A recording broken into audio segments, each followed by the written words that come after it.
밤이 이렇게 시간이 안 가는지 정말 버스 안에서 고인 이불 속에서 고인은 언제나 너에게 고인.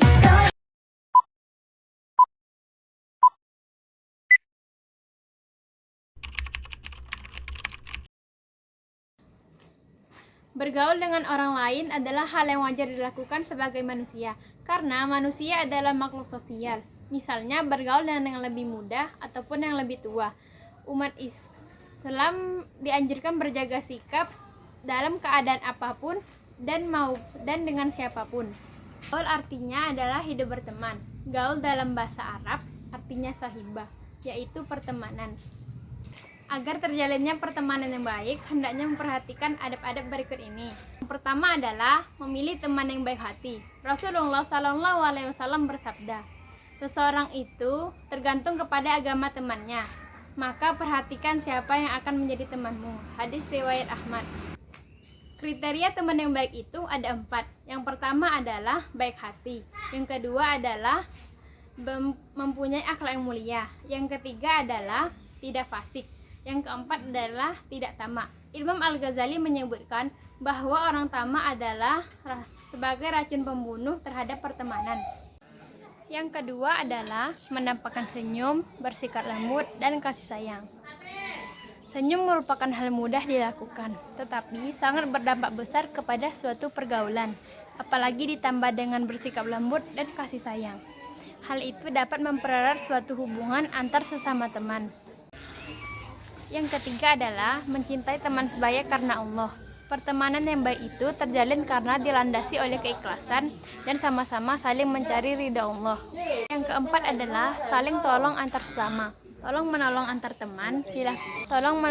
teman dilakukan dalam kebaikan. Kita tidak boleh tolong menolong dalam keburukan, karena hal itu dapat merusak pertemanan dan dapat menimbulkan kezaliman. Yang kelima adalah tidak saling merendahkan, sombong, atau meremehkan. Sifat meremehkan orang lain dan sombong adalah jalan menuju kezaliman, permusuhan, dan kejahatan. Yang keenam, berakhlak terpuji. Pergaulan yang baik hendaknya dibangun dengan akhlak terpuji. Orang yang memiliki akhlak terpuji akan selalu beruntung, maupun dalam pertemanan ataupun dalam kehidupan sehari-hari. Yang ketujuh adalah berbaik sangka kepada teman dan tidak memata-matai mereka. Dari Abu Hurairah radhiyallahu anhu bahwasanya Rasulullah SAW telah bersabda, jauhilah berprasangka buruk, karena prasangka buruk adalah ucapan yang paling dusta. Janganlah mencari-cari isu, janganlah mencari-cari kesalahan, janganlah saling bersaing, janganlah saling mendengki, janganlah saling memarahi, dan janganlah saling membelakangi atau memusuhi. Tetapi, jadilah kalian hamba-hamba Allah yang bersaudara. Hadis riwayat Muslim. Yang kedelapan, memaafkan kesalahan dan menahan amarah. Setiap manusia dilahirkan dengan segala kekurangan dan kekhilafannya. Oleh karena itu, sebagai teman yang baik, hendaknya kita memaafkan kesalahan dan kekhilafan mereka. Perilaku memaafkan adalah perilaku yang sangat terpuji. Yang kesembilan, saling menasihati dalam kebaikan. Teman yang baik bukanlah teman yang mendiamkan atau membiarkan temannya berbuat buruk. Sebaliknya, dia akan menasihati teman yang berbuat buruk agar kembali kepada jalannya, yaitu kebaikan. Pembahasan yang kedua mengenai adab bergaul terhadap orang yang lebih tua. Bergaul dengan orang yang lebih tua tentu berbeda dengan teman sebaya.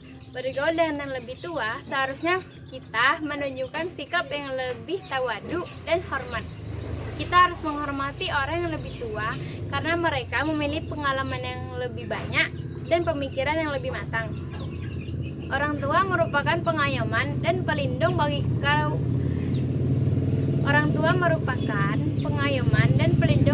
kaula muda.